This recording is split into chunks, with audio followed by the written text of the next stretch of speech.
Então, vocês estão aí presenciando, vocês estão tendo a oportunidade de encontrar aí um bate-papo. Nós já tivemos dois bate-papos aí bem interessantes. Nós tivemos um bate-papo com é, o professor Tarek Abraham, que falou, professor de História.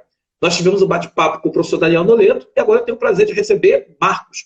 Marcos, tem uma galera aqui, seus ex-alunos, você foi padrinho aqui, foi paraninfo da turma aqui do nono ano. A galera tá mandando recado aqui para você, o Cauã, a Carolina, a Duda. Tá uma galera aqui mandando um recado para você aqui. Seja bem-vindo. Olha aí, o Cauã falando aqui, gente, olha o mapa, o presente da formatura. O Cauã tá lembrando aí o mapa que tá aí atrás. A galera tá de olho vivo, a galera tá tomando conta aí. Pô, irado, irado. Infelizmente, nem é esse o mapa da formatura. O mapa da formatura está em outro lugar. Ele é bem maiorzão. Pô, foi um presente sensacional. Muita saudade dessa galera da Escola Nova aí. Muito bom rever vocês aí virtualmente, essa interação. Muito obrigado, Monteiro, aí pelo convite. Pô, fiquei muito feliz. Eu não tenho aqui o Instagram, não domino muito essas ferramentas, não podia deixar de aceitar esse convite tão interessante, um debate tão importante para a gente fazer. E vamos lá, vamos começar. Faz a A sua fala discutir, aí né? que eu já... A Duda Vereza botou aqui, volta Marcos. É aqui o chamada Duda Vereza aqui, Verezinha. Legal, legal, Tá Duda. mandando. Galera, quem não assistiu ainda nenhum desses bate-papos, vou explicar como é que funciona. O convidado é o professor Marcos, ele é o especialista, ele vai apresentar a abordagem do tema de hoje, que é uma abordagem geográfica sobre o entendimento da Covid-19, e eu vou apenas trazendo as perguntas para ele. As minhas intervenções serão, assim, apenas necessárias. Sempre que eu tiver alguma coisa para falar, eu vou levantar o dedo, para você saber que levantei o dedo porque eu tenho uma pergunta que algum aluno está fazendo, e eu estou repassando para você. Eu fico concentrado nas perguntas até para você não perder seu raciocínio. Tá bom, Marcos? Então, Marcos, muito bem-vindo. Vamos começar a falar sobre essa questão do Covid e qual a relação que ela tem com essa questão da geografia. Como é que a geografia ajuda a entender?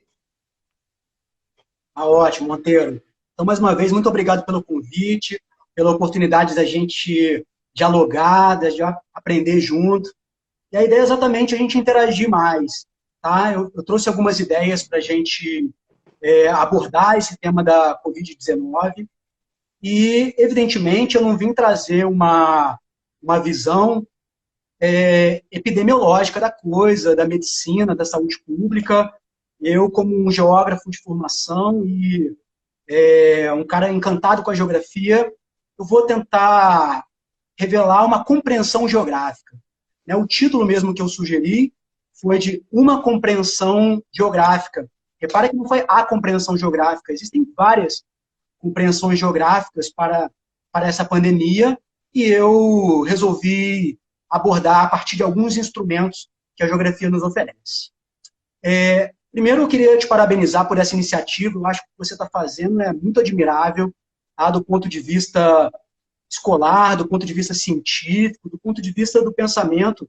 Eu acho que está faltando muito isso para a gente, trazer várias abordagens sobre o fenômeno, vários pontos de vista. Quando você liga na Globo News, quando você liga nos canais que eles chamam os especialistas, né, geralmente são economistas, sempre com uma vertente muito econômica, da administração, da ciência política. Então, você está dando espaço aí para outras áreas do conhecimento darem suas contribuições. Eu acho que é aí que a gente ganha. Né? Na soma de várias partes, a gente consegue avançar no conhecimento. Então, vamos lá, pessoal. Legal que o pessoal da Escola Nova está aí. Muita saudade de vocês, pessoal. Pena a gente perder a convivência aí, mas o carinho por vocês é enorme. Coisas da vida. Pessoal. Olha só, isso aí, coisas da vida. Vamos lá que eu separei uma linha de raciocínio interessante. O grande conceito da geografia que eu selecionei é um conflito que não é exclusivo da ciência geográfica, que é o de globalização. Há historiadores, cientistas políticos, economistas, bacharéis em relações internacionais, muitos estudiosos das ciências humanas trabalham com o conceito de globalização. Mas eu trouxe um autor mais específico, que eu acho que traz uma contribuição muito, muito grande, muito didática até, para revelar para a gente essa compreensão geográfica, que é a minha ambição hoje aqui nessa conversa. Então, eu trouxe aqui os livros, olha. O geógrafo é o Milton Santos, não podia ser diferente. Esse livro aqui ele lançou no ano 2000, se chama Por uma Outra Globalização. Por uma Outra Globalização, um livro que ele lançou no ano 2000. Mas no ano de 2001 ele lançou esse livraço aqui, olha, de mais de 500 páginas, com a Maria Laura da Silveira, uma geógrafa lá da USP. Dois geógrafos, assim, de grande destaque na geografia brasileira. Se chama Brasil, Território e Sociedade no início do século XXI. E peguei também um sociólogo de plantão aqui que sempre está me auxiliando a pensar, que é o Zygmunt Bauman, um polonês que escreveu em 1999 um livro chamado Globalização, Consequências Humanas. Então são com essas três obras aqui, Monteiro, que é interessante, que é o Bauman de 1999, o livro da globalização do Milton de 2000 e o outro livro do Milton com a Maria Laura da Silveira de 2001. Então é uma sequência, né? Você vê que nessa virada do século muita coisa foi produzida e essa palavra se tornou uma palavra mestra, uma palavra que a gente sempre aciona quando a gente não sabe explicar uma coisa. Ah, isso aí é a globalização. Né? Ela virou uma palavra muito desgastada e eu gostaria de trazer um rigor científico, trazer um rigor mais conceitual, muito mais especialmente com os trabalhos do Milton Santos, do Bauman e da Maria Laura da Silveira, que eu acho que vão ajudar a gente a organizar essa grande confusão que é essa pandemia. Primeira coisa que eu acho interessante é a gente lembrar de uma imagem que é muito famosa. Vou tentar colocar essa imagem aqui para a gente, com todos os riscos aqui. Pode ficar muito tosco, mas eu acho que todo mundo vai entender porque ela é muito famosa. É uma imagem de satélite. É uma imagem de satélite tirada à noite. E aí estão as luzes acesas no planeta. Eu não sei se a galera consegue ver, mas aqui, né, estão os Estados Unidos, olha. Estados Unidos, a Europa, o litoral da China, o Japão, a África, a América Latina, que é muito interessante, porque esse mapa já foi, inclusive, peça publicitária do Banco Bradesco, de uma empresa chamada TIM, uma empresa de telefonia móvel italiana, e o slogan era o slogan da globalização, TIM, viver sem fronteiras. Olha que interessante como que a globalização ela tem essa ideia força de que produzimos um mundo sem fronteiras. Produzimos um mundo sem fronteiras e a ideia que eu gostaria de destacar é que a grande ideia força da globalização me parece que é da mobilidade. Tá? O que a globalização, de repente, promete é que agora tudo está livre para se movimentar. A mobilidade está aí ao alcance de todos, e que todos os capitais, as pessoas, as mercadorias, as informações, tudo está móvel no planeta, e, portanto, essa liberdade de mobilidade, para mim, é a ideia força que esse conceito de globalização traz no senso comum. O Milton Santos, o Bauman, a Maria Laura da Silveira, eles vão discordar veementemente dessa ideia, eles vão falar que essa ideia é muito ingênua, e que essa ideia, na verdade, ela é uma fábula, ela é romântica, porque, apesar da palavra ter um radical global, ela não é tão global assim quanto ela se propõe, ou quanto ela promete. Tem até uma expressão que eu acho muito equivocada, ela é até fofinha, de tão ridícula, que é que nós vivemos numa aldeia global, uma visão extremamente otimista, como se todos os países, toda a sociedade mundial participasse igualmente, tirasse proveito dos recursos da globalização, ou aproveitasse o processo de globalização. Enquanto que a imagem que eu mostrei ali, com as luzes acesas, revela uma característica, para mim, fundamental da abordagem que o Milton Santos traz para a geografia, que é a globalização como extremamente seletiva, não exatamente como global, igual a palavra sugere. Então, perceber a globalização como uma geradora de desigualdades, ou melhor, ela realça algumas desigualdades que já existiam, ou cria outras desigualdades, é uma visão muito crítica, que é exatamente o que eu quero apresentar hoje aqui na nossa conversa. Então, eu separei da seguinte maneira. O que o Milton Santos traz como uma grande compreensão, e nesse sentido muito inovador, é que a globalização ela é um momento, ele é uma etapa, a etapa mais avançada de um processo que já é antigo, que é o processo de internacionalização do capital. De acordo com Milton Santos, esse processo de internacionalização do capital, ele se verifica de maneira mais nítida com as grandes navegações e com a colonização. Inclusive, ele usa essa expressão no livro, e outros estudiosos também usam, que a colonização foi a primeira globalização. A ideia de que ali estava a semente da globalização e que hoje nós vivemos nessa etapa mais avançada da internacionalização do capital, que já é um processo mais antigo. Então, o que esse cara vai trazer e que é genial, ele vai, primeiro, desmistificar essa visão que ele fala que é o mundo visto como fábula, a globalização visto como fábula, de que todos agora podem se movimentar e tudo pode se deslocar no espaço, que a mobilidade é um grande trunfo, valorizadíssimo no mundo capitalista, a liberdade também, e agora tudo está acessível a todo mundo. O que ele revela é que não é bem isso. Tá? O que nós percebemos é que existe uma grande desigualdade gerada pela globalização. A globalização ela não incorpora o mundo de forma homogênea, ou países de maneira homogênea. Ela ocupa, ou melhor, ela acessa alguns pontos do espaço mundial. E o que é muito interessante é que só aqueles que têm acesso a esses lugares que a gente valoriza da globalização, que de fato participam da globalização. Eu quero mostrar uma outra imagem para vocês, que é muito interessante. A primeira vez que eu vi foi no vestibular da UERJ. Olha só, rotas de aviões recriam o mapa do mundo. Foi elaborado por um consultor canadense, em que ele pesquisou as 58 mil rotas aéreas que existem no mundo, e aquelas que são mais recorrentes, aquelas que são mais intensas, aparecem no mapa com essa densidade que vocês estão vendo. Então, nitidamente, vocês percebem que quem é que participa das rotas aéreas, o que mais utiliza esse tipo de serviço? Os países desenvolvidos, que é o Japão, o litoral da China, a União Europeia e os Estados Unidos.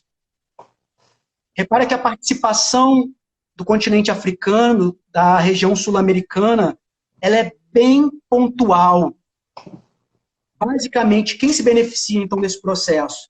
São os países desenvolvidos, as grandes empresas e as áreas mais desenvolvidas dos países subdesenvolvidos. Então, o que eu quero aplicar aqui no nosso raciocínio hoje é uma coisa que nós geógrafos chamamos de raciocínio geográfico. O raciocínio geográfico. Até agora eu estou apresentando a grande ferramenta intelectual para a gente abordar, que é o conceito de globalização. Os conceitos funcionam para a ciência como se fossem ferramentas para a gente observar melhor e tentar corrigir os problemas e os fenômenos do mundo. Então, o primeiro conceito que eu estou utilizando é o de globalização. Vou trazer um outro conceito do Milton Santos, que tem tudo a ver com de globalização, que, quando ele escreve o livro de 2001, já um segundo livro que enfatiza o processo de globalização e sua expansão, ele coloca o seguinte, que a globalização ela é produtora de um novo tipo de desigualdade, no espaço. E ele vai falar o seguinte, uma noção que ele traz para a gente nesse livro de 2001 é que existem os espaços luminosos e os espaços opacos. Espaços luminosos e espaços opacos. Se vocês se lembrarem da imagem que eu acabei de mostrar para vocês, aquela imagem de satélite tirada à noite do planeta, é muito reveladora como que os pontos luminosos são exatamente as grandes cidades, de acordo com ele, do ponto de vista conceitual, que são os espaços luminosos do mundo e da globalização. São aqueles espaços que acumulam mais densidades técnicas, são os espaços que acumulam mão de obra qualificada, são os espaços que estão mais conectados às redes de telecomunicações, às redes de transportes mais sofisticadas, são lugares que são disputados na globalização. Enquanto que os outros lugares que não têm acesso a essas redes técnicas de transporte, de comunicação, ele vai chamar de espaços opacos, que é a maior parte do mundo subdesenvolvido. Então, como que a gente pode nomear, para ser didático, o que esses espaços luminosos apresentam? Aeroportos, bolsas de valores, sedes de grandes empresas, acesso à telefonia, computadores, universidades, espaços culturais. São esses espaços que o Milton Santos nomeia espaços luminosos e traz como se fosse uma chave interpretativa para a gente desvendar as desigualdades do mundo da globalização. E aí, Monteiro, o que é muito interessante, que eu aprendi estudando, né, com o Átila Marino e com esses vídeos, com essa produção interessantíssima que a gente vê na internet, que as pandemias possuem uma relação direta com os meios e as técnicas de transporte e de comunicação da sua época. Então, a gente poderia dizer, com base nessa ideia, que a Covid-19 ela é uma doença típica da globalização. Tá? Imagina, a gente está debatendo aqui uma coisa que aconteceu na China e que em tão poucos dias se espalhou para o mundo todo. Né? É bem típico da globalização. Manda lá, Monteiro. O nosso amigo Daniel Noleto, colega lá da Escola Nova, dividiu o espaço conosco lá às quintas-feiras. O Daniel mandou uma dúvida aqui. Podemos afirmar que essas rotas de tráfego aéreo e marítimo atual podem corroborar com a maior velocidade da disseminação do vírus da China para o mundo? Gabaritou. Perfeito. Ele continua só para completar aqui, ó. Ele botou aqui um comentário a mais. Pois em 2003 o coronavírus daquela época não chegou no Brasil e nem em outros lugares como esse atual. Ou seja, estamos mais conectados que em 2003? Essa é a questão que ele está colocando para você. De repente, me falta aqui uma habilidade que é mais do campo da biologia e do campo dessa epidemiologia, porque a capacidade de contágio, né, de transmissão desse Covid-19 é muito grande, né? Os vetores, os humanos são os grandes vetores, então isso intensifica muito a capacidade desse vírus se transmitir. E aí eu quero pegar essa contribuição maravilhosa e muito generosa do Daniel para dizer o seguinte: quais são as cidades do mundo que estão mais conectadas com rotas aéreas? São as grandes cidades, as cidades globais. Nova York, a região da Califórnia nos Estados Unidos, a Itália, a França, a Espanha, a Alemanha, o Japão, a Coreia do Sul. No caso aqui do Brasil, ou da América do Sul, mais pontualmente, né, São Paulo, Buenos Aires. Isso. São as cidades mais conectadas. Tem uma ideia, Monteiro, que é muito interessante, que diz que essas cidades que são as cidades globais, que tem exatamente muitos bancos, sedes de empresas, universidades, aeroportos, elas, como são cidades em rede, elas estão mais conectadas entre si do que com o interior dos seus países. Elas possuem mais conexões entre si do que com o interior dos seus países. É uma característica dessas cidades que são globais. E quem é que utiliza os aeroportos? Para você fazer viagens aéreas, tem que ter passaporte, tem que ter visto, tem que ter dinheiro para comprar passagem aérea. Recurso econômico aí. Exatamente. Existe um critério socioeconômico para participar dessas rotas aéreas. E não é à toa que quando a gente verifica no Brasil quem são os primeiros contaminados com o Covid-19, são pessoas que viajaram para a Itália, pessoas que estavam fazendo turismo, são executivos, são políticos que estavam viajando. Lembre-se que o nosso presidente, num ato de extrema irresponsabilidade, a gente já sabia do seu grau de perversidade, já era muito conhecido, mas é muito recente para nós todos, ou para mim, pelo menos, é muito novidade nesse governo, tamanha a sua imbecilidade, né, que foi para os Estados Unidos com uma comitiva e voltou com mais de 20 contaminados. Então, Monteiro, a gente está falando de um presidente da República que é um dos grandes vetores de disseminação, de transmissão desse vírus no Brasil.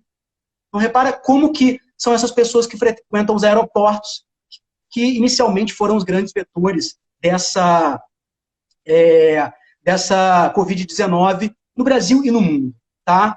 Manda ver. Até mesmo, é só um comentário para adicionar aí essa abordagem que você fez. Eu sigo muito canal de viagem, muitos canais de viagem. E uma menina que estava na Índia voltou assim, veio para o Brasil quando estava ali naquela primeira quinzena de março. estava começando a ter a questão do isolamento, ela disse, olha só, eu estou voltando do exterior, eu passei por duas barreiras no exterior, eu passei por uma barreira na Índia, uma barreira em Londres, e quando cheguei aqui no Brasil, não tinha nada. Eu entrei, tinham várias pessoas chegando do exterior e não tinha nenhum tipo de barreira, nenhum tipo de abordagem, nada. E ela chegou e falou assim, eu fui até ao balcão da ANS para falar sobre a questão da Anvisa. Olha, eu estou chegando agora do exterior, vocês têm um aparelho aí para saber se eu estou com febre, essas coisas. Não, e se tiver com febre, qual é a orientação? Não tem orientação nenhuma. Quer dizer, nós já estávamos vivendo a questão já estava se falando sobre o isolamento, sobre a necessidade de fazer a quarentena, e várias pessoas chegando do exterior sem nenhum tipo de controle.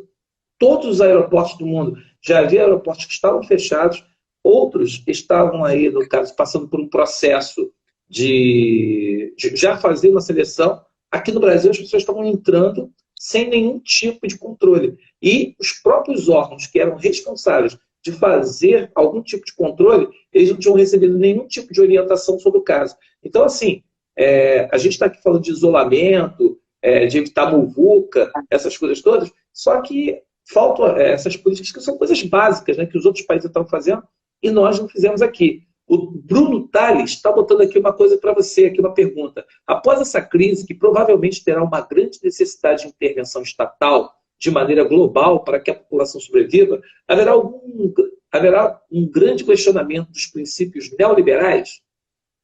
Aí está se colocando a discussão sobre neoliberalismo. Pergunta interessantíssima, hein? Então, deixa eu só terminar de pontuar outra pergunta sobre o nível de expansão tão acelerado dessa Covid-19. Eu acho que também tem a ver com a gente ter demorado muito tempo, né, para tomar medidas, principalmente nos Estados Unidos e na Europa. Lembre-se que o presidente dos Estados Unidos, Donald Trump, ele estava insistindo numa tecla, né, numa tese semelhante ao do nosso presidente, mas depois que ele viu, né, o caos que se instaurou nos Estados Unidos, diga-se de passagem, é o país que mais tem casos de Covid-19, ele recuou. Ele recuou, voltou atrás e resolveu adotar essas medidas que estavam sendo adotadas na maior parte dos países do mundo. Enquanto que o nosso presidente brasileiro ainda não abandonou essa premissa, ainda continua insistindo nessas ideias estapafúrdias dele. Mas essa pergunta, quem é que fez essa outra pergunta aí, Monteiro? Do Estado do neoliberal? O Estado neoliberal foi o... Deixa eu ver aqui... Caramba, eu não domino essas coisas aqui. Foi o... Deixa eu ver, estou buscando aqui porque tem muita coisa passando aqui. Foi o Bruno, o Tales Bruno Tales, eu não sei, eu acho que ele é seu aluno. O Bruno Tales trouxe uma grande contribuição, porque eu acho que é o seguinte, essa Covid-19 também está revelando, Monteiro, ou realçando, chamando a atenção para algumas coisas que estavam esquecidas, estavam subestimadas, estavam sendo desacreditadas, e realmente, quem é que está sendo convidado para oferecer respostas de enfrentamento a essa pandemia? É o Estado, são os estados que estão fechando aeroportos, são os estados que estão adotando medidas, são os estados que estão providenciando recursos para salvar empresas, para salvar desempregados, para adotar medidas de saúde pública. A ciência, olha que interessante, cadê o movimento antivacina? Então, assim, estamos levantando a bola da ciência. A ciência se impõe, Monteiro, nesse momento, e eu acho que ela recupera muito do seu prestígio, muito da sua credibilidade nesse momento. Eu acho que as instituições internacionais, por mais que a Organização Mundial de Saúde, né, que é um organismo da ONU, tenha dado ali um mole, tenha feito um erro até grosseiro de um ponto de vista, eu acho que ela também revela a sua grande contribuição. Então, são elementos que estavam esquecidos, né? O Estado como não interventor, a globalização como algo que deveria ser evitado, a ciência, a imprensa e a mídia. Nós confiamos muito mais na imprensa tradicional, nos jornais, nas revistas, nos portais qualificados, do que nas mensagens que nos chegam pelo WhatsApp. Então, em termos, né? Em termos. Pois é. Porque, veja bem, tem uma pergunta aqui do Gustavo Grobelli que está dizendo o seguinte: a notícia de que o SARS-CoV-2 está atuando desde dezembro. o carnaval contribuiu para a disseminação do agente no Brasil? É uma pergunta que ele está fazendo aqui. Aí está dentro desse processo da globalização, né? Que você tem aí justamente esse contato. Eu acho que a pandemia só foi... a ONU falou que a pandemia foi em março, dia 12, foi dia 11 de março, eu acho. E o carnaval foi tipo 2 semanas antes. Claro que já estava rodando, como você falou, as rotas já estavam circulando. O cara que é o italiano que estava aqui, quem trouxe para cá foi a rota Itália-São Paulo. A rota Itália-São Paulo foi muito mais forte que a rota China-Brasil. Muita gente fala, porque ele trouxe da China, mas não foi da China. Estudos mostram, quem quiser está lá no site do Globo.com, eles fizeram o desenho das rotas da doença para o Brasil. E está lá falando que a Itália foi muito mais influente e tem a ver com isso, porque a classe média alta, ela foi para a Itália, foi para a Holanda, foi para a Inglaterra, ela circulou, foi para a Espanha, Portugal, ela circulou para ali. E quando ela voltou, não passou por nenhum tipo de controle. Então você trouxe isso para cá e, claro, a coisa foi se espalhando, né? Eu falo que o filme Epidemia é muito bom para você mostrar isso. Desculpe te atrapalhar, porque ele tinha botado aqui e saber sobre o carnaval. De forma alguma. De forma alguma. Eu acho que, nesse sentido que você colocou, acho que você esclareceu muito bem. Realmente, em momentos em que o Brasil recebe muitos turistas, isso acaba intensificando, né, esse tipo de transmissão que eu estou defendendo, que tem tudo a ver com as características da globalização. Mas deixa, então, eu apresentar essa concepção que muito me agrada. Quando nós geógrafos defendemos que vamos aplicar ali um raciocínio geográfico, o que vamos trabalhar com os nossos alunos, o raciocínio geográfico, o que a gente quer, na verdade, é trabalhar num conjunto de competências que envolve fazer algumas perguntas geográficas, do tipo, aonde que tem esse fenômeno? Onde que ele se localiza? Como que ele se distribui? Quais são as causas dele se distribuir dessa maneira e não de outra? Qual que é a lógica de distribuição desse fenômeno no espaço? Qual o impacto que ele gera nas sociedades? E com base nessas perguntas essencialmente geográficas, os geógrafos vão tentar elaborar, através de analogias, que é o que eu estou fazendo aqui hoje, através de analogias, de conexões, através das lógicas de localização e distribuição, oferecer uma compreensão geográfica, como eu propus no título da aula. Então, rapidamente, eu quero mostrar de novo a imagem das rotas aéreas. Olha, está aí a imagem das rotas aéreas. Repara que quem participa mais são os países desenvolvidos. Agora eu vou mostrar aqui, olha, as principais bolsas de valores do mundo. Onde estão as principais bolsas de valores do mundo? Em Nova York e nos Estados Unidos como um todo, na Europa e no sudeste ali da Ásia. Tóquio, também no litoral da China. E na América Latina, qual a bolsa de valores mais importante? São Paulo. E na África? Joanesburgo. Agora, Monteiro, repara nessa imagem, que é a imagem disponibilizada pelo Centro de Ciência e Engenharia da Universidade Johns Hopkins, que mostra a distribuição dos casos de coronavírus no mundo. Repara se não existe uma analogia clara com o que eu estou defendendo aqui na nossa conversa. Vou voltar aqui para mim, rapidinho. Bem claro, né? Então você vai perguntar aqui, olha, eu estou com o computador aberto aqui do lado, como estão distribuídos os casos de coronavírus no mundo? Primeiro, Estados Unidos, depois Espanha, Itália, Alemanha, França, Reino Unido, China, Irã, Turquia, Bélgica, Brasil. Repara, se você me perguntar quais são as grandes cidades globais do mundo, Nova York, Milão, Londres, Frankfurt, Paris, São Paulo, Joanesburgo, Tóquio. Olha como existe uma coincidência espacial. Por favor, não estou querendo colocar aqui uma relação de causa e efeito, mas eu quero mostrar a confrontação dessas imagens, como que a gente percebe que é o mesmo padrão.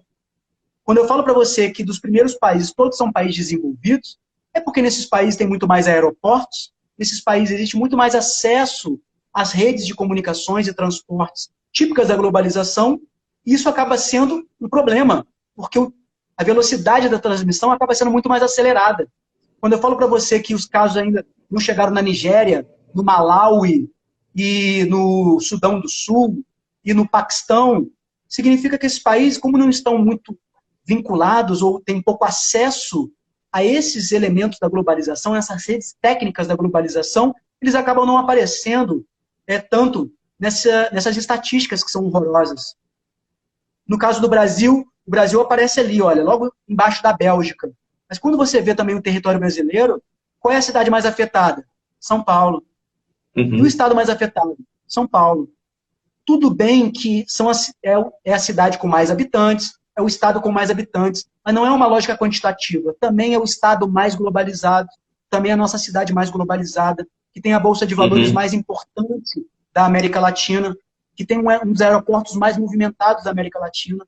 Então, olha como que a contribuição do geógrafo me parece que está aí. Tentar criar analogias e conexões com fatos que parecem distantes. Como assim, Marcos, você vai chegar aqui para falar de Covid-19 e vai mostrar uma imagem das rotas aéreas, das bolsas de valores e das luzes acesas à noite?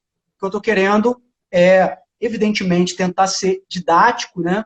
Tentar explicitar e escancarar uma lógica de analogias. Beleza? Manda ver, Monteiro. O Bento mandou duas questões aqui. A primeira questão que o Bento colocou para a gente, o filho da Joana, irmão da dona Helena. Oh, que legal, que legal. Maneiro, Bento. Ele falou o seguinte, ele falou aqui, ó, o que você acha do papel da China pós-crise? Aumentará a sua influência global, levando vantagem sobre os Estados Unidos nessa guerra comercial? Essa é a primeira que ele coloca. Agradeço ao Patrick aqui a mensagem que ele deixou para mim. Os países, e a outra pergunta, os países como o Brasil, que promoveram a descrença à ciência, ficaram encurralados a utilizar medidas autoritárias para controlar a contaminação? É similar à revolta da vacina? Então, ele está falando aí da questão do papel da China e países, como o Brasil, que fizeram esse papel de descrença da vacina. Essas duas questões aí que ele está colocando, dá para fazer uma ponte aí? Deixa eu primeiro começar, então, na escala aqui nacional do Brasil. Eu tenho dificuldade de fazer essa leitura de que o país adotou uma medida que contesta a ciência e tal, porque, na verdade, não é isso, né? Nosso Ministério da Saúde, os estados e os municípios adotaram as mesmas medidas adotadas nos grandes países, nos principais países do mundo. Isso aí. Eu acho que a gente está falando mais de um líder, tá? Eu não acho que o Bolsonaro represente, nesse caso específico, tem uma representação tão grande assim, que você vê que as pessoas adotaram o confinamento, adotaram a quarentena. Eu acho que me parece que o Bolsonaro está muito isolado nessa concepção. Lógico que existem seus apoiadores e tal, mas quando a gente observa, né, a quantidade de países da União Europeia, só na União Europeia são 27, mais o Reino Unido, os Estados Unidos. Porra, então é o Bolsonaro que está certo e todos os outros países envolvidos estão equivocados? Nossa, seria bizarro a gente pensar isso. Mas, Bento, acho que você trouxe uma grande contribuição, sim. O que a gente percebe é que os governos autoritários, eles estão sempre preocupados em tirar a sua responsabilidade dos grandes acontecimentos e encontrar inimigos. Às vezes estapafúrdios, às vezes inimigos fictícios, às vezes inimigos reais. No caso do Bolsonaro, os comunistas, a China comunista, o PT. No caso do Donald Trump, o grande foco de culpa que ele localizou nessa semana foi a OMS, que de fato demorou muito para notificar o mundo todo, ela segurou muito essa informação. Isso pode ter agravado o problema. Os países poderiam ter tomado medidas, por exemplo, de cancelar os voos de conexões com a China. Isso poderia ter sido evitado. Então, nesse ponto específico, eu concordo com o Trump. Eu acho que a OMS foi irresponsável, a China foi irresponsável. Sabemos que os governos autoritários fazem um uso muito específico das estatísticas. A própria palavra estatística, galera, significa uma informação de uso para o Estado. Estatística vem de Estado. São informações úteis para o Estado. Dificilmente os estados que são autoritários vão divulgar informações que contrariam seus interesses.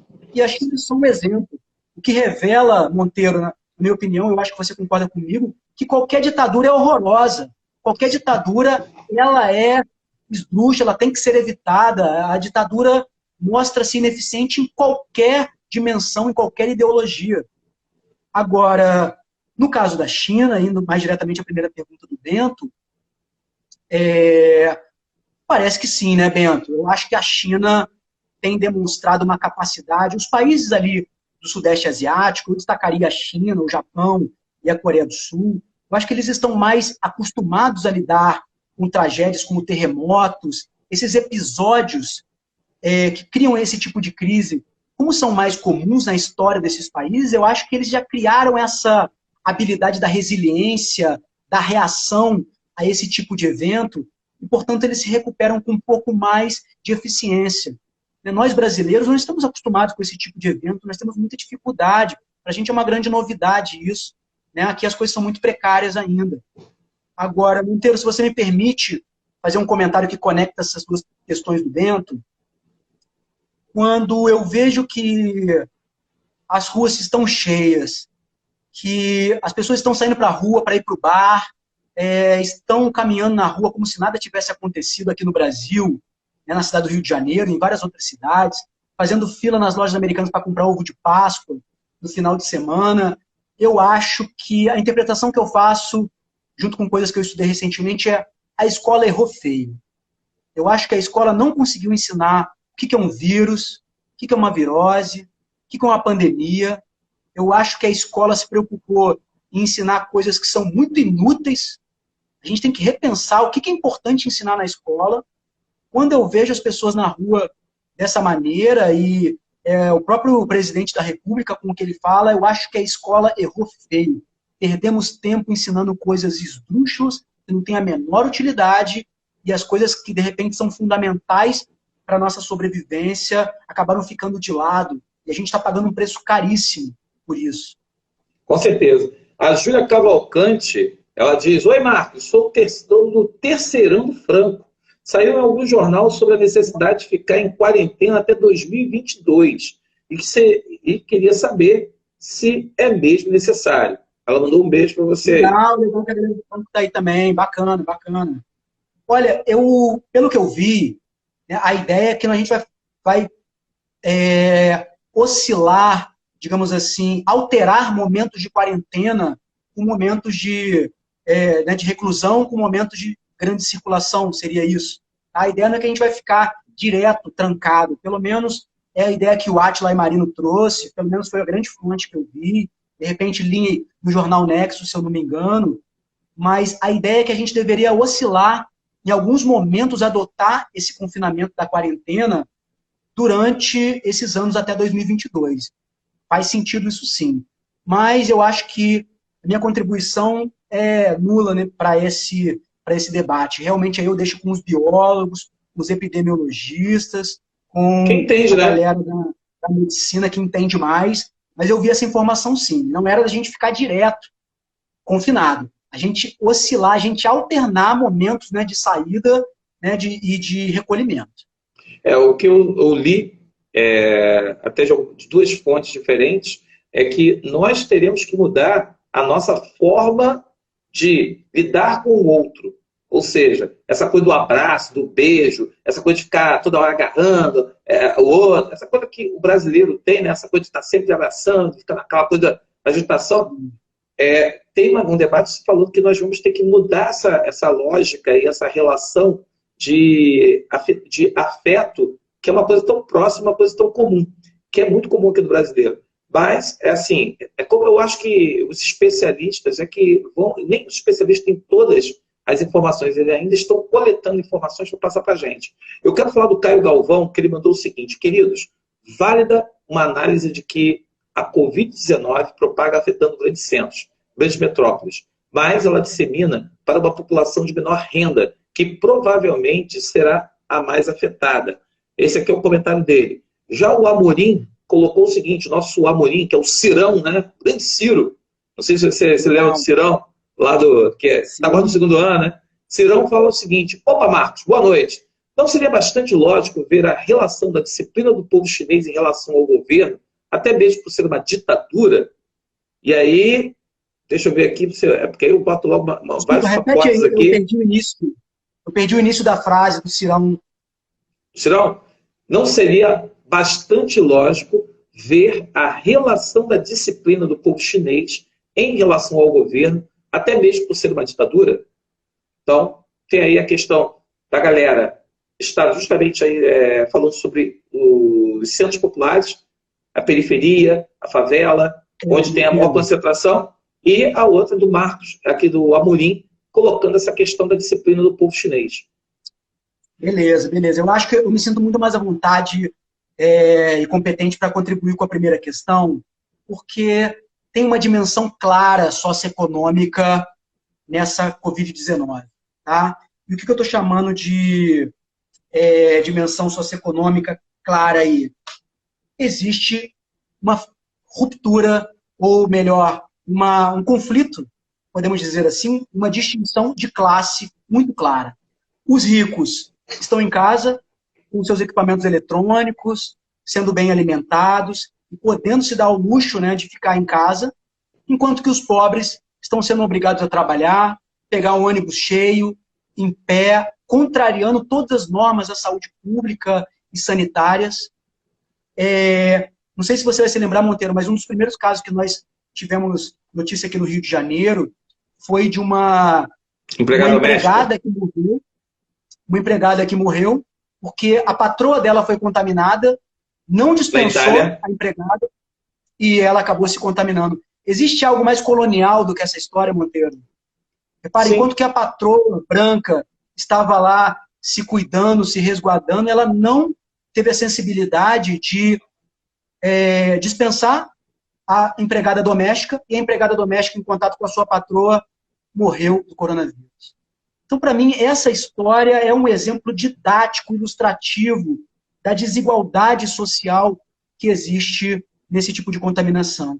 Essa ideia de que estamos todos no mesmo barco, ela também me parece muito ingênua nesse sentido, que quando eu falo para você que um grupo, uma classe social, está confinada, se alimentando bem, tendo aulas online, podendo participar de grandes debates como o que a gente está fazendo aqui, enquanto que outros estão fazendo os longos deslocamentos no transporte público, tendo que trabalhar, estão muito mais expostos, por favor, existe esse grupo, né, de pobres, de negros, de periféricos, que está muito mais vulnerável, está muito mais suscetível de ser contaminado do que aqueles que, nesse momento, a gente se vê muito como privilegiado, né? E você está aqui, olha, na minha casa tem café, tem comida, tem cerveja, graças a Deus, tem vinho, tem computador, tem internet de boa qualidade. Então, essa clivagem me parece muito nítida quando a gente observa a cidade do Rio de Janeiro, o Brasil, e também desfaz esse mal-entendido de que estamos todos no mesmo barco. Tá? O barco, pode até existir analogia, mas enquanto uns estão no iate, o outro está na canoa de madeira remando ali. Eu acho que o barco, a questão do barco seria essa aí, a analogia. O Thales Bruno mandou para você o seguinte: dada a deteriorização das relações entre países durante a crise, existe a chance do nacionalismo extremo, que já estava em alta escala no mundo, vide Orbán, Le Pen, Bolsonaro, crescer ainda mais após isto? Tem o Orbán, é o da Hungria? Isso aí, húngaro, Orbán. E o Erdogan é da Turquia, né? Uhum. Agora, Monteiro, tem um comentário interessante sobre a outra pergunta que os meninos fizeram, sobre se a população ser disciplinada e dentro de um Estado não democrático de direito, né? Um Estado autoritário, ditatorial, como é o chinês, certamente isso facilita muitas coisas para o governo chinês, né? Essa população que é mais disciplinada, que é uma característica que a gente pode dizer, sem ser muito grosseiro, é uma característica dessa população asiática, né? Dos coreanos, vietnamitas, japoneses, chineses, né? A disciplina é uma característica cultural muito forte dessa região, e quando você mistura, quando você combina essa característica cultural com essa característica política do Estado ditatorial, fortemente controlador, não tenho dúvidas de que é muito mais fácil para o Estado chinês controlar a quarentena, de que é muito mais fácil penalizar aqueles que não estão cumprindo quarentena, né, já que essas pessoas, já que os chineses não gozam de tanta liberdade, nem liberdade de expressão, nem liberdade de ir e vir, de todo um conjunto de liberdades. Então, eu acredito que sim. E, de fato, nós temos visto, parece que foi ontem, né, o nosso ministro da Educação. Eu tenho muita curiosidade, Monteiro, de saber onde que o Bolsonaro encontra essa galera. Esses ministros são assustadores, esses caras. o ministro fez um post, né, arrumando briga com o governo chinês ou desqualificando o governo chinês numa atitude extremamente preconceituosa com os chineses, e os chineses são os nossos maiores parceiros. Os chineses são nossos parceiros dos BRICS, são os maiores importadores dos nossos produtos desde 2009. Então, não existe outro país que seja mais parceiro comercial e geopolítico do Brasil do que a China. E o que essa família do presidente e os seus ministros fazem é um grande desserviço à democracia e não representa nem um pouco, né, o Brasil nesse caso. Mas a gente percebe que já começa a existir uma certa xenofobia em relação aos chineses, mais especificamente, e eu acho que em momentos de crise, em geral, crises econômicas que devem se agravar após a pandemia, esse sentimento de nacionalismo sempre consegue mobilizar palavras-chave, sempre consegue se fortalecer. Né? Na crise de 29, nós vimos isso. Nas crises, esse governo nacionalista e essa retórica nacionalista, que geralmente tem um cunho xenófobo, né? Ela acaba ganhando muita força, sim. Agora, Duda, você pegou a pergunta da Duda Vereza, né? Vereza. Já dá para ter uma ideia de como vai ser a recuperação econômica pós-crise, tanto no Brasil quanto em outros países que foram afetados?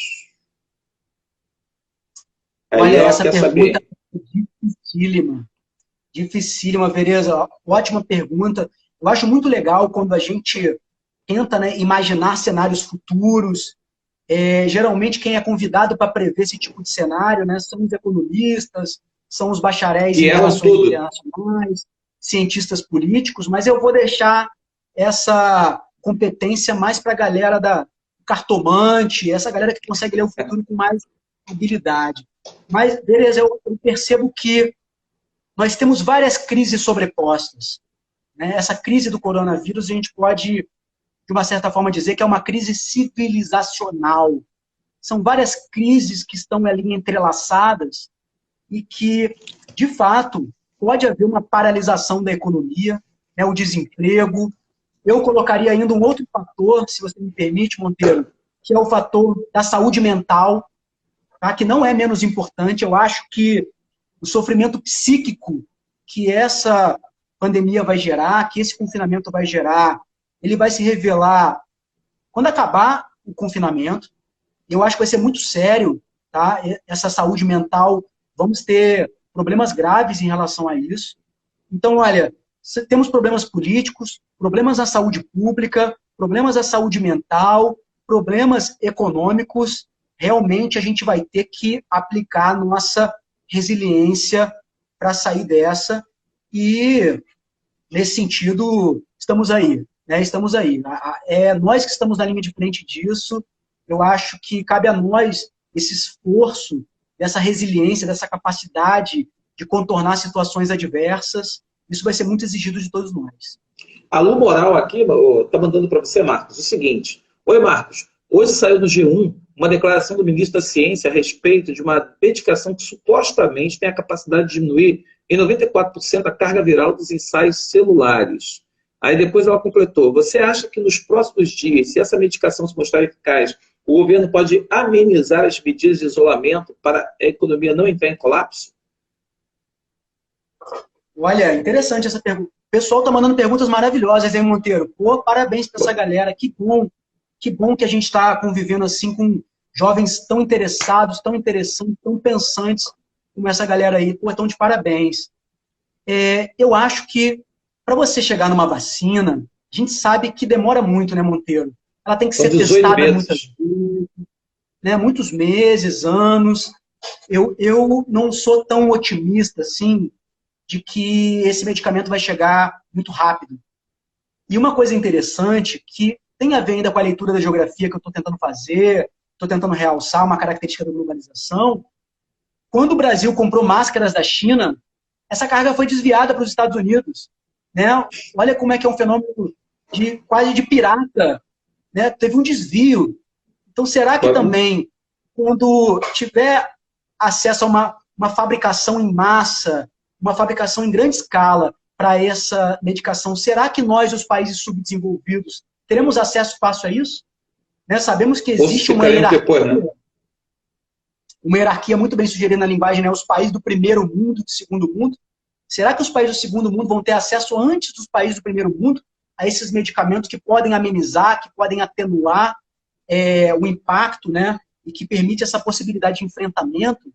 Eu não sou muito otimista em relação a isso. Tá? Nós percebemos que a nossa solidariedade ela é muito seletiva, né? A gente percebe quando acontece um atentado terrorista em Nova York, em Paris, em Madrid, a nossa sensibilidade, a nossa solidariedade é muito mais forte do que quando acontece um atentado terrorista no Paquistão, na Nigéria. Existe uma estrutura colonial, e não seria grosseiro eu admitir aqui, racista na globalização.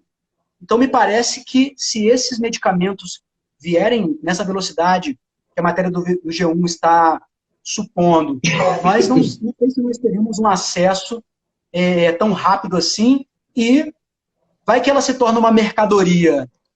Se torna uma mercadoria, quem é que vai ter acesso? Tal como aos aeroportos, tal como às viagens aéreas, tal como aos serviços sofisticados que são proporcionados pela globalização. Será que esse medicamento não vai ser mais um fator de estruturação socioeconômica? Os ricos tendo acesso a esses medicamentos e os pobres sendo mais uma vez excluídos do acesso a esse serviço? Então, repara, não estou dando a resposta para a pergunta maravilhosa que foi feita, mas eu estou tentando oferecer alguns elementos para a gente criar conexões, possibilidade de reflexão, possibilidade de imaginar um cenário futuro. Marcos, eu estou preocupado com o tempo aqui, né? Porque o Instagram, de repente, só entra a mensagem assim, faltam 50 segundos para acabar, e ele acaba do nada. O Bento mandou uma outra aqui.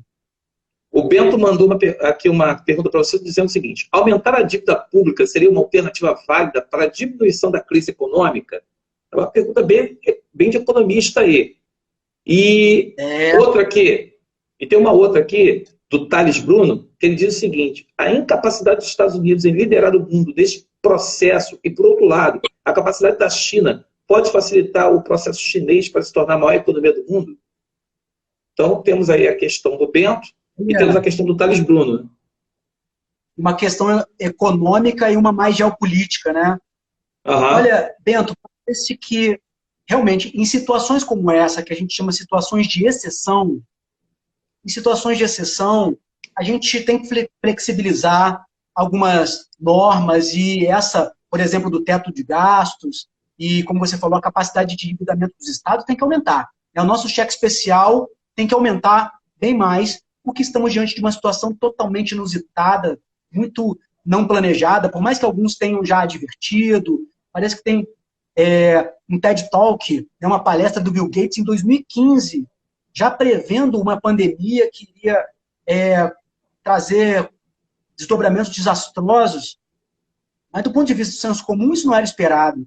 Então, eu acho que sim, é nesse momento que, em geral, o Bento, mais especificamente o Bento que fez essa pergunta, e todos vocês, a gente percebe muito que nas crises do capitalismo, existe esse padrão, nas crises do capitalismo, o Estado sempre é convidado a salvar as empresas, os empregos, os investimentos. Geralmente são os Estados que assumem as rédeas das coisas.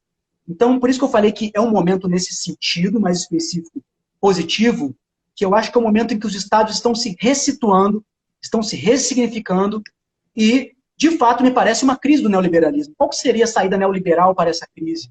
O que a gente percebe são os governos e os Estados que estão o tempo todo sendo acionados para oferecerem respostas eficientes de enfrentamento eficaz a essa pandemia. Tudo bem que o ideal é a parceria entre as empresas e os Estados. De repente, surge aí um modelo que combina bastante esse equilíbrio das empresas com os Estados, que me parece muito interessante, que não fique só a cargo dos Estados administrarem esse problema, até porque eles não têm toda essa capacidade de manobra. Em segundo lugar, eu acredito que sim. A China, lembrando que também a China omitiu durante muito tempo as informações sobre o Covid-19, e a crítica que o Donald Trump fez e que a OMS também fez são contundentes, mas são muito sérias. A China poderia, ela minimizou o impacto da Covid-19, ela poderia, com antecedência, já ter divulgado que era um problema muito maior do que a gente imaginava. Então, se os Estados Unidos têm a sua imagem arranhada nesse momento, por não ser capaz de oferecer uma solução plausível e de enfrentamento eficaz para isso, os chineses também não me parecem que são os mais eficazes. Mas, Então, são aqueles mocinhos, né? Pois é, mas só o fato de revelar que os Estados Unidos ou que a China... Na verdade, a parte interessantíssima, Monteiro, é que a gente percebe que não tem bonzinho na história. Não tem ninguém que é bonzinho, não tem ninguém que é... Todo mundo tem ali um problema, todos os estados, todos os governos, todos os sistemas têm o rabo preso e é o dinheiro, né? Os Estados Unidos não têm a exclusividade disso, nem o governo chinês. Marcos, só temos 3 minutos e tem 2 questões aqui. A Lu, ela voltou a falar, Marcos, de acordo com a reportagem lá do G1, esse medicamento foi desenvolvido em Campinas e vai começar a testar 500 pacientes em 7 hospitais no Brasil. Nessa perspectiva, você acha que avançaremos? Foi a pergunta dela. Aí, se vamos avançar ou não. E eu vou ler a última pergunta, que é do Léo, que ele diz o seguinte: acredito que após a situação do Covid, muitas prioridades e ideias serão revistas, como a relação à economia e imigração. Pode ajudar o pensamento de muitos, como no caso do Boris Johnson? E aí, seriam essas 2 questões aí para a gente fechar. Caramba! Vamos lá, vou tentar organizar aqui de forma rápida. Bem, nesse sentido, né, sendo desenvolvido em Campinas, me parece que a Unicamp tem alguma relação com isso. De fato, a Unicamp é uma universidade de ponta e de alto nível. E parece que, pelo menos ali, do ponto de vista dos testes, né, o Estado de São Paulo pode vir a exercer essa liderança no combate.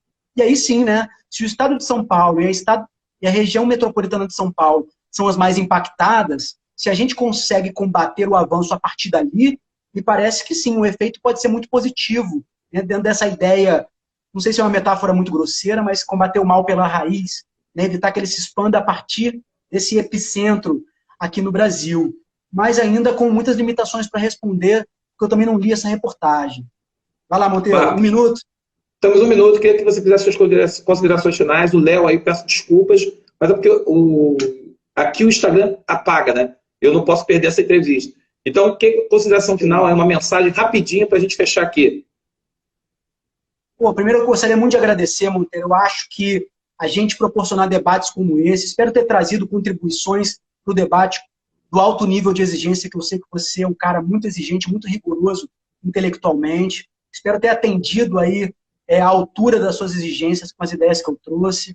Gostei demais das questões aí do debate. Espero que em outros momentos a gente consiga trazer outros debates ou aprofundar esse debate, que é muito sério.